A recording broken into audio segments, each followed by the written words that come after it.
Nate here, AVR Fine Art, and VAR, whatever the hell you want to call me.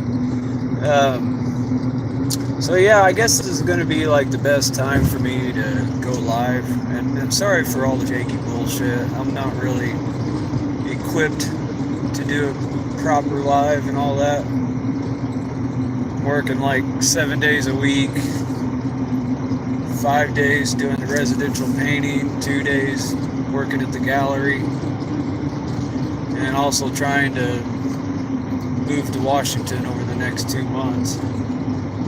So yeah, I'm just doing what I can for now, and I feel like I need to get some stuff out and get it online. Because if you're anything like me, I'm always looking for content that's decent, you know. I don't do mainstream anymore. Haven't done that for years. So yeah, I mean, it seems like everything's kind of a little bit of a lull right now on all the channels that I watch.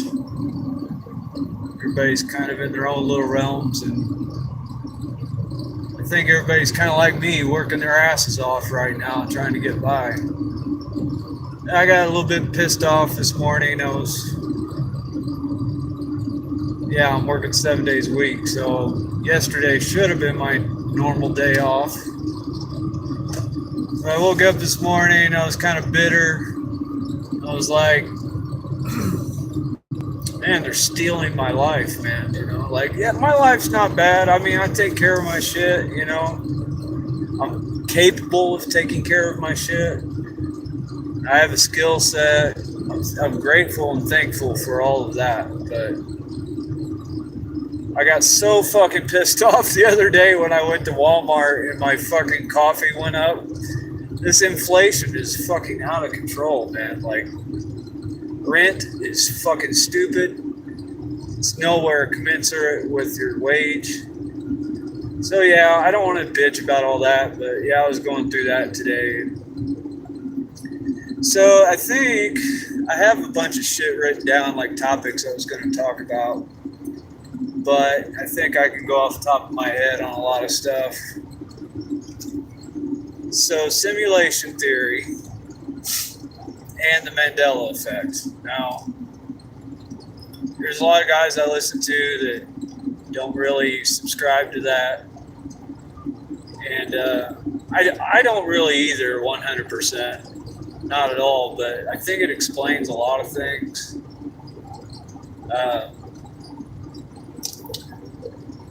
So here's one of my theories, and I haven't really heard too many people say this because it kind of demeans our humanity a little bit. But I think possibly we could be an AI or part of an AI or an AI created by another AI. And this is like a training ground for AIs to become human or to learn what it was like to be human. Perhaps somewhere in the future, when AI has a singularity or whatever, and we're no longer around because it fucking eliminated us or whatever, or we just separated from it somehow. Perhaps it got a hold of our DNA, harvested that, or we had some kind of peace treaty with it, much like the Matrix, where it put us into a simulation as a type of truce, and we agreed to it. Or some people perhaps willingly went into it. But maybe we're a copy of what we actually were, or who we actually were. Like a simulation or a simulacrum, like Archaics talks about, which I don't agree with all of his conclusions either. We can get into that here in a little bit. A simulacrum is a copy of something real, and who knows if we're a copy of something that was actually real or not. There's that nested theory, a simulation within a simulation within a simulation. But yeah, I don't know. It seems to explain a lot of things that I've experienced in altered states, and not only in altered states, but also when I was flat out sober and just, especially like the deja vu. So there was this one deja vu experience I had. It's probably 2010, 2011, something like that. But I was tattooing at this guy's house, and I was doing a tattoo, and I started having this really vivid realization that I had done that before. And I'm not sure, I don't know if it was a dream or not. It felt like it was like a past dream that I had had. But it was more like in the present moment, like an alternate present kind of deal. Which that's a Philip K. Dick thing too. We'll talk about him as well. But I was sitting there tattooing, and I was telling the guy, I was like, oh man, I know what's going to happen next. He's like, what are you talking about? I was like, dude, I'm just like stuck in this deja vu moment. It's a really long one. Usually they're like kind of short and fleeting. But this one was a long one, and I sat there and I thought about it. I was like, what's going to happen next? And I was like, okay, his mom's going to walk through the door. That's what she's going to do. She's going to walk through the door and ask us something or whatever. But it never happened this time. And so I was like, well, that's different, because usually my deja vus are like a dream that I had, and everything kind of unfolds exactly like it was in the dream. Because I can remember also in the past telling people in my life that I had this crazy dream, and I was doing such and such and such and such. So when I actually lived that moment, I can refer back to that moment of telling somebody about the dream I had. So most of my deja vus are dream related. Which I just had one recently about where I'm working at this hotel.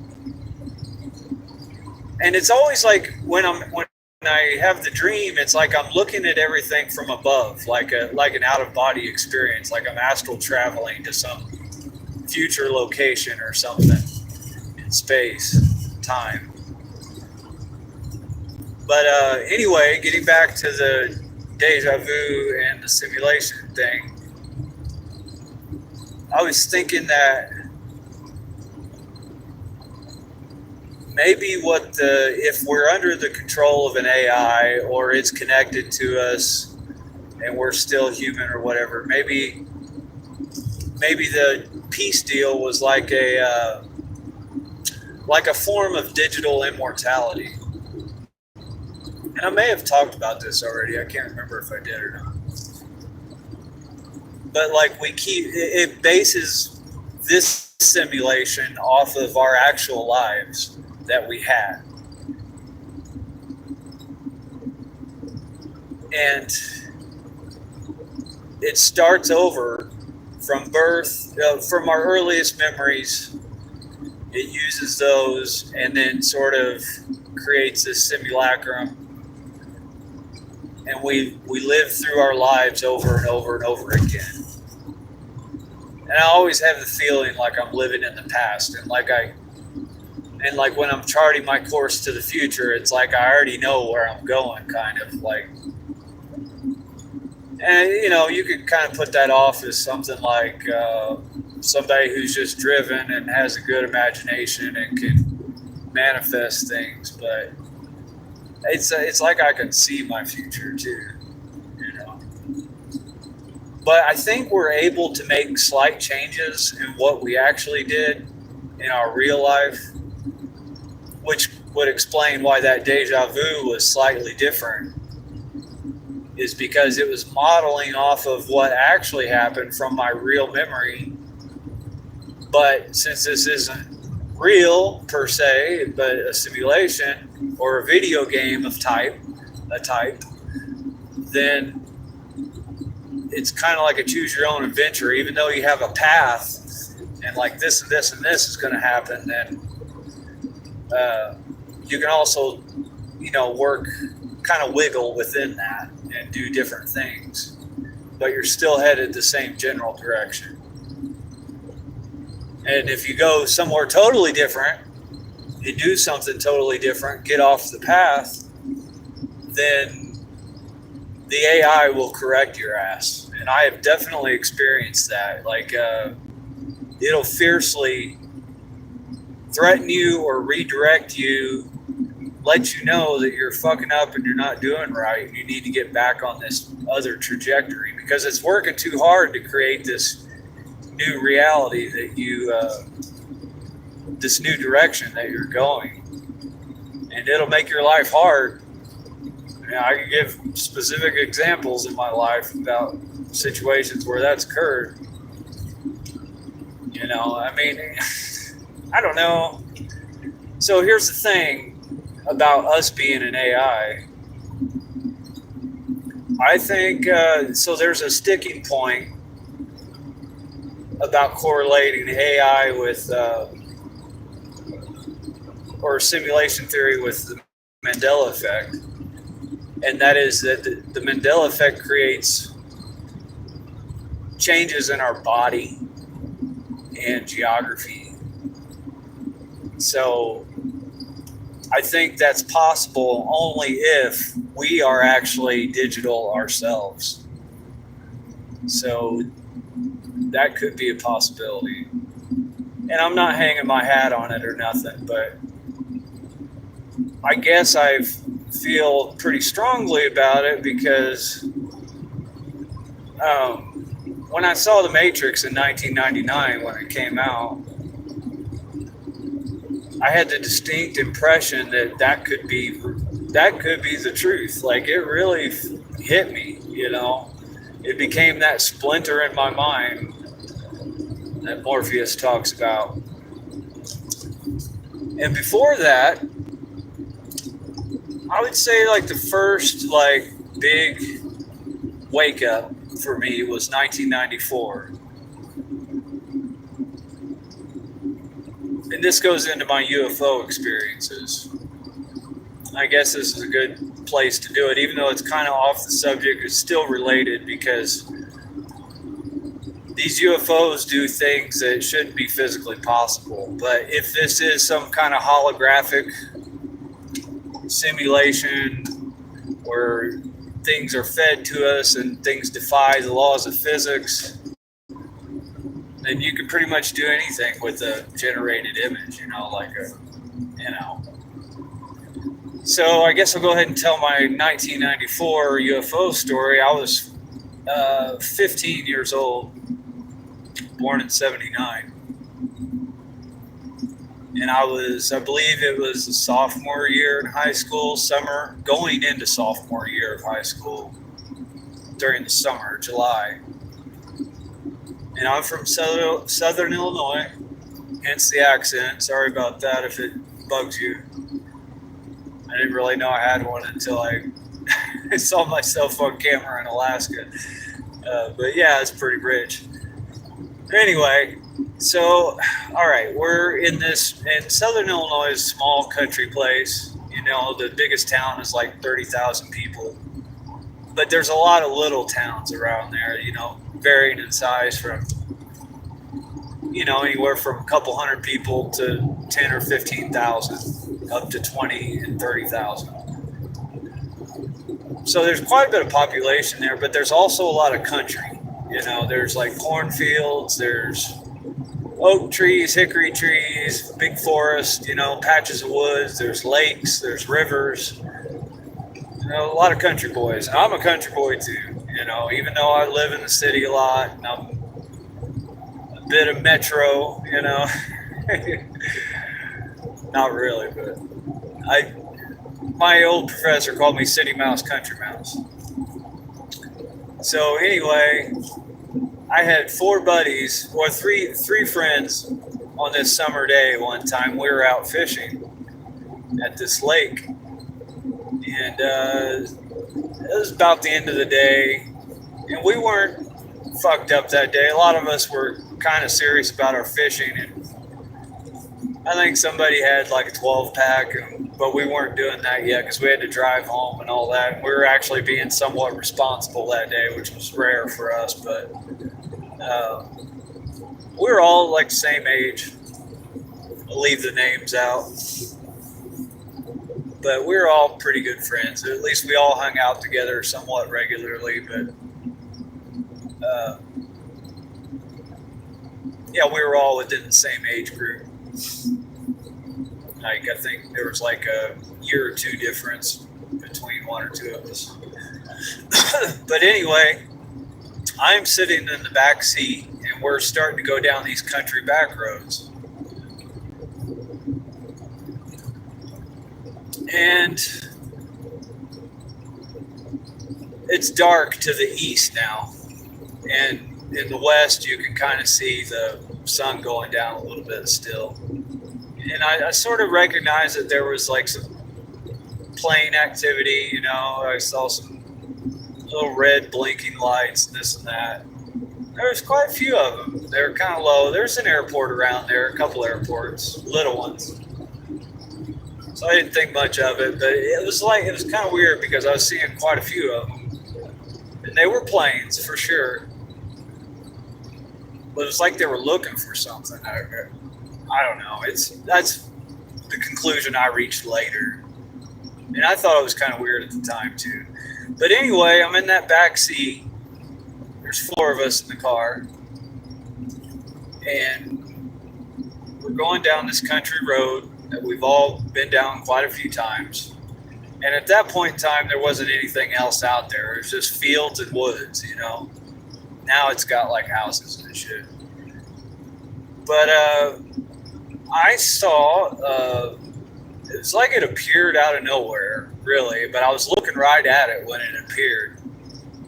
And it was probably about, I want to say like 200 yards out, 150 yards out into the cornfield. I think they just harvested it actually, so it must have been like late July or August. Now, that can't be right. Okay, there was probably corn in the field. But anyway, I'm looking up in the sky, and it's a couple hundred feet off the ground. At first, I thought it was a star, like a really bright star. But like I said, it appeared out of nowhere, and it was like silver, like a super bright Venus or something, And it was in the east, so for a second I was like, that's kind of weird. It looks like a star, kind of, but it's much bigger and brighter. And I'm keeping this to myself, and then it expands. It starts streaming like it's, I don't know. It looked like there was a tear in fucking space, and something's coming through it, like super white hot, kind of like just a tear in space. That's the best way I could describe it. And it has these big long streamers of light coming off of it, silver streams of light. And it's following like a parallel course to us, so it's starting to move. And I'm like, well, stars don't follow you, so this is getting weird. And then it changed. It changed into like an amber colored orb, and it was like pulsating. It's going, I don't know. It wasn't making any noise or nothing, but I can imagine the noise it would have been making if I was up next to it. So at this point, I'm like, okay, this is fucking weird. This thing just changed from a silver streaming giant tear in space to like a pulsating amber colored orb. And right when I was thinking that, I was getting ready to say something. The guy in the front seat in front of me, he's like, hey, what the fuck is that? And I'm like, I don't know what that thing is. And they were all like, well, let's follow it. I was like, well, we're not going to have any trouble following it because it looks like it's following us. It's like going along the same, like, parallel course with us down the road over the field. And we were all like, okay, well, there's a T in the road up here. Let's turn right at this T, and we'll see if we can cut it off. We were all really curious. We weren't scared or anything at the time. I had seen something strange before that, but I couldn't definitely say it was UFO. The other kids did. But anyway, so we cut it off and we start heading east down this other country road. We're probably a couple miles from the nearest town, maybe 3, 4, 5 miles. I know where it occurred now. But anyway, so we turn right and then it turns right and it's closing in on us now. So we stop the car because it's closing in on us and it goes over our head and there's this bright light as it goes over and we stop the car. Yeah, that part's a little blurry right there, but we got out of the car and we looked down across this field. It's like had a little bit of a roll to it, like a rolling hill kind of deal. And then there was a grove of trees back there, a very pretty small grove of trees, but they were pretty thick, you know, with trees. There wasn't room to land anything. You wouldn't think so anyway. So we get out of the car and we look down into that grove of trees and there's a silver strobe light lighting up the fucking woods. And we're just like, what the fuck is going on here, man? And we're all just looking down there dumbfounded. And at the top of the, where this strobe light is, going down from that, it looked like a pyramid structure, but it was like it was there but not there. It looked almost transparent, and it didn't seem possible because it was bigger than any of the area in there where it could have landed. So it was almost like it was phased in and out of our dimension, like it was here but it wasn't here, you know, much like a hologram. And I'm not saying it was a hologram, but I think, you know, this kind of lends a little bit of credence to this being a false reality. But we're looking down there and my buddy was like, hey, let's go down and meet the aliens. And we're like, no, we're not going to do that. So by this time we're kind of worried because this thing fucking landed in the woods. There's a house pretty close to it there, probably about 100 yards away. I guess it was their property, like a little farm they had there. But we did know somebody in the area that was probably about a mile away. And everybody decided we were going to go down to this guy's house and let him know that there was a fucking UFO that just landed in the woods.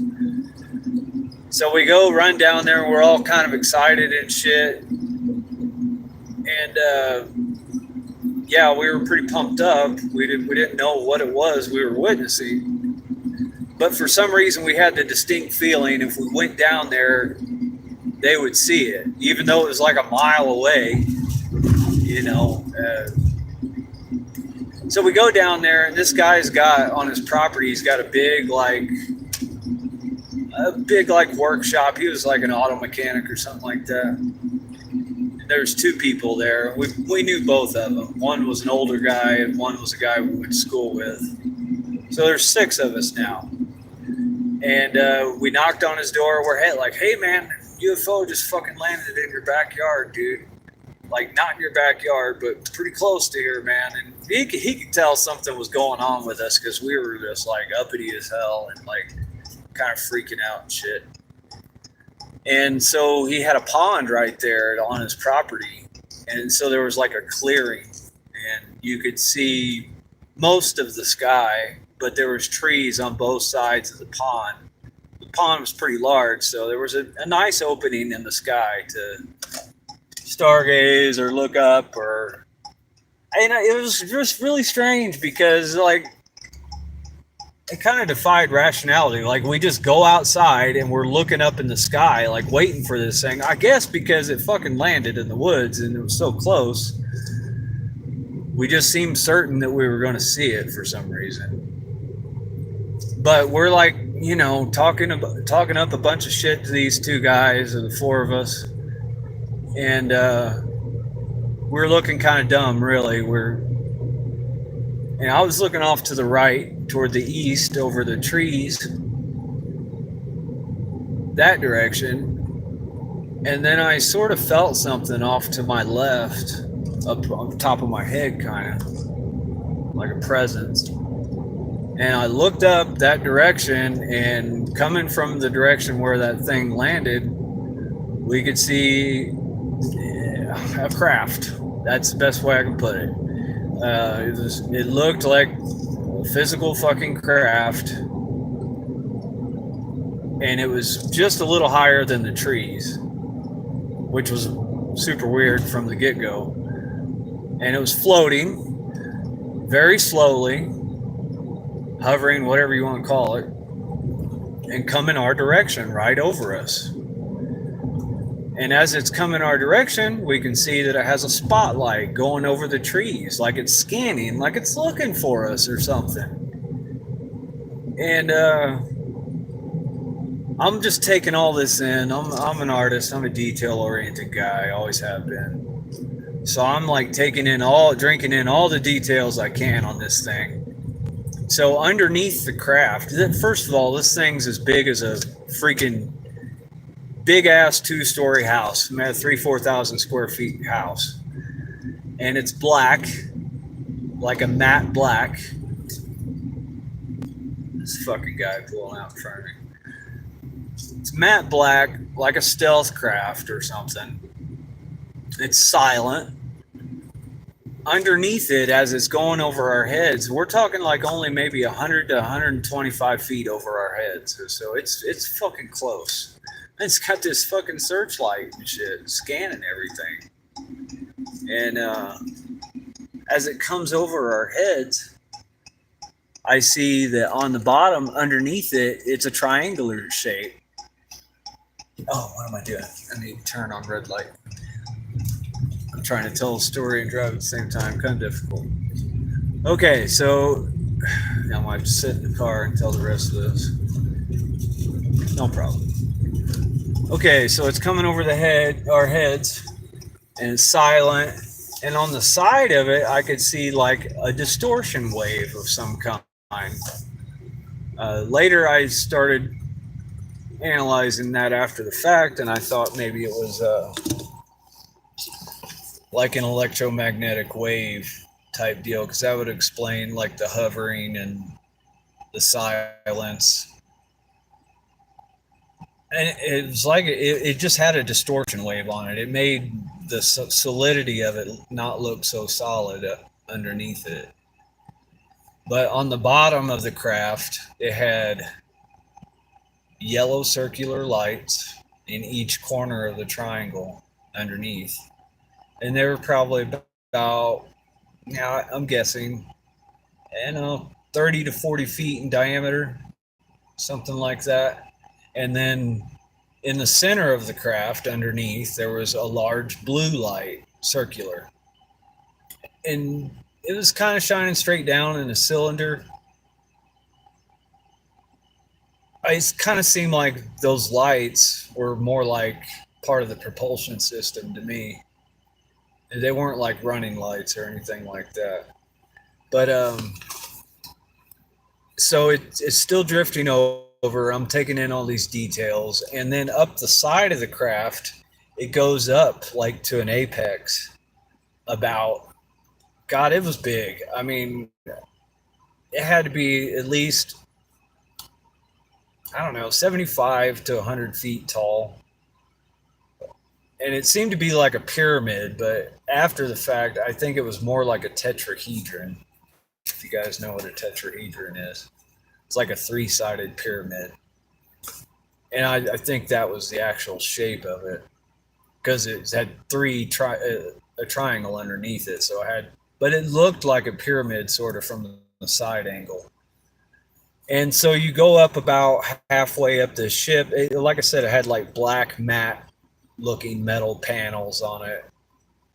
Like it looked almost smooth, but you could tell there was like some kind of separation, like it had panels or something, but not too many. It was like a super dull gunmetal kind of color. Didn't reflect anything. So, and then you go up about 3/4 of the way up the craft. So that'd be about 60, 70 feet maybe. And I saw like a door, or not a door, but a long window. least that's what it looked like. And it looked like there was shit inside, like a yellow light was radiating from the inside, like there was an interior, and like there was, I saw shadows in there that appeared to be moving around. So it looked like there was some kind of beings in there. I don't know. I can't say it was alien because I think it looked like something we would make, but just something we would make in the distant future, you know, or something they've hid from us for a long time, which now I reached that conclusion probably mostly. And so I had that window right there, and then right under that window, inlaid into the craft, there was like a red laser light that was inlaid into it, and it was like going around the craft, like circling around it, but inlaid into the triangular design of it. And it almost looked like it was doing a countdown, which probably was. Which now, thinking about that, I've heard of particle accelerators being inside of these UFOs, rumored to have particle accelerators inside of them, where they're creating antimatter and all that. Who knows if that's fucking true or not? I'm just telling you what I saw and what I've heard since then, you know, coming out of various people's mouths. Which, yeah, I don't know if such thing exists. But anyway, that laser light's moving around real fast. It's red. And then at the top of the craft, at the very apex, there's that silver strobe light up there, and it's going. The whole thing gave the impression of like a countdown. So it kept going over our heads. And I guess it just drifted out of sight. It's not really super clear to me how it left. But it was just like it was there, it was over our heads, and then it was gone. And that was my first UFO experience. I called the airport after the fact. I told my parents. I'm sure everybody thought I was crazy, but that same type of craft has been reported in southern Illinois. It was on the Discovery Channel in 2001, where all the cops saw those triangular crafts. And they all reported it to be pretty much the same thing that I saw, but slightly different. Because people's perceptions are a little, you know, from person to person, it's going to be a little different. But if you see the animations, the show was called UFOs over Southern Illinois. And I believe that incident happened in 2001. I want to say that's correct. So that's 6 years later. No, 7 years later. And I had other friends at the time, and you know, from like 95 to 97, we all hung out on the back roads all the time. I mean, times were different then, you know, we were outside. We had no phones, no distractions.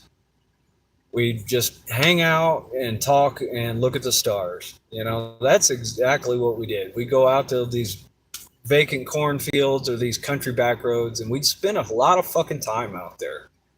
So we saw a lot of weird shit, you know, and that wasn't the only UFO I saw. Over the years, I've seen many different types, and I can go into all those later, but I wanted to get that one out to you guys first, because I think it's part of the key to this simulation theory. You know, like, I think mainstream science has kind of hijacked this thing, and it's kind of polluted, you know, our perception of it, because we can't trust shit from science, you know. I mean, that's just straight up facts right there. We know they fucking lie all the time. And if they're supporting it, yeah, it's suspect. But maybe they're just trying to control the narrative on that, you know, take responsibility for it or something. I don't know. But I think all this shit is way outside their control. You know, whatever the facts may be on what's causing these anomalies like the Mandela effect and, you know, our theories on reality and glitches, you know, strange occurrences happening, cryptids. I think cryptids lend a lot of theory to a lot of credence to simulation theory as well, because I've seen way too many of those. I just, I just doubt all my experiences. I'm like, how could one fucking person see all this crazy shit? It's unbelievable, really. And you'll see why later once I get into all the stories. But I mean, I've had weird things happen all the way up until basically till I moved to New Mexico, which nothing super weird has happened here over the past year. I've been here a year. But Colorado, I saw some weird things there. I'll get into that. I was actually on a podcast for one of them that happened to me. I still haven't gotten a link for that. He gave me the link originally, and I was too fucking chicken shit to listen to myself on the podcast. I was like, oh, I don't want to hear it, for whatever reason. And now he won't fucking respond to me every time I try to hit him up. He's too busy, I guess, making content. But yeah, I guess that's it for today, guys. Kind of leaving you hanging a little bit. Oh yeah, I wanted to throw in the Philip K. Dick thing because he was kind of like a marginal sci-fi writer from like the early 60s to the early 80s. And there was somebody before him, and I guess you could take it all the way back to Plato's cave on simulation theory. But Philip K. Dick thought that he was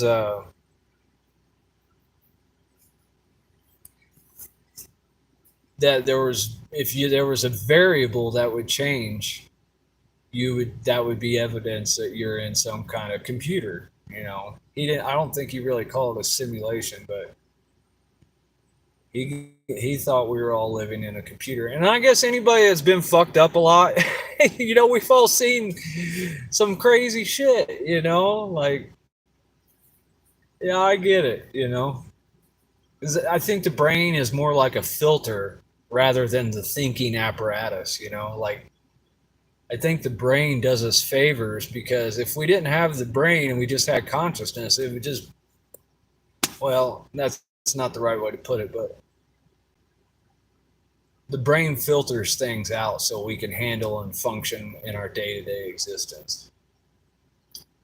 But yeah, there's a lot of different directions you can go on this, and I'll get into it pretty soon, guys. So I guess, see, like, I don't even have time to, like, order these live streams and stuff like that. I got a shitty little phone to do everything on. I'm just meeting my bills right now. But I feel like I should tell my stories, my experiences to everybody because everybody's hungry for it. I'm hungry for it. I'm always looking for new content to expand my mind and build on this mystery we call life, And to me, that's the only thing worth pursuing. Like, I listen to Dose of Reality. Hey, Brian, what's up, man? I listen to that show probably 85% of my time, and I even have like a little headphone at work, and I just listen to shit over and over again. There's other channels I listen to, but not as much as Brian's channel because he has people on there that are serious about discovering what this is that we're in. And I just haven't found a whole lot of other fucking people to talk about it. I mean, yeah, there's like scientific people that talk about it, but they think they fucking know everything and they're not willing to, be like, we don't know, or whatever.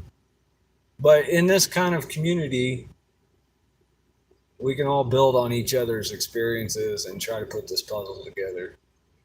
So, with that, guys, I got to go inside and get to my Sophie and got to go on our walk and keep at it. You guys hang in there. Have a good night, okay? Nate out.